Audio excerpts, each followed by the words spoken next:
Non si tocca! Siamo pronti alla lotta! Oggi lo stipendio, il salario di ingresso di un infermiere è di 1.700 euro lordi e quindi che cosa fa il governo? Anziché aumentare i salari parificandoli agli altri paesi europei, fa delle norme che incentiva la migrazione non solo all'estero ma verso il privato, dicendo loro apritevi partita IVA, vi diamo fino a 80 euro l'ora, pagate solo il 5% di tassazione rispetto al personale dipendente che ne paga il 25%. Siamo picchiati, sfruttati e sottopagati, dicono i sanitari ospedalieri, mentre CGIL e UIL annunciano lo sciopero generale di 8 ore previsto per il prossimo 29 novembre per cambiare, dicono, la manovra di bilancio.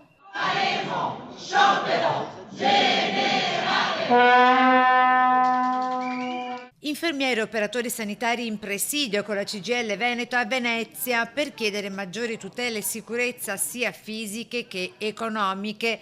La protesta fuori dalla Scuola Grande di San Giovanni Evangelista, proprio mentre è in corso il convegno organizzato dalla Regione sulla carenza di personale e sulle conseguenti sfide da affrontare per riuscire a garantire i servizi tra difficoltà ed emergenze. I nostri contratti, miseri da fame, incapaci di attrarre giovani, lo slogan ripetuto dai manifestanti come un mantra. Contratto, contratto, contratto! Non lo diciamo noi come CGIL, ma lo dice la Regione scrivendolo nero su bianco sulla delibera. Dal 2025 per i prossimi 10 anni avremo una carenza strutturale, ad esempio di infermieri, nella stima più ottimistica di meno 3.000, nella stima pessimistica meno 10.000 per i prossimi 10 anni, il che significa chiudere dei 5-6 ospedali in questa regione.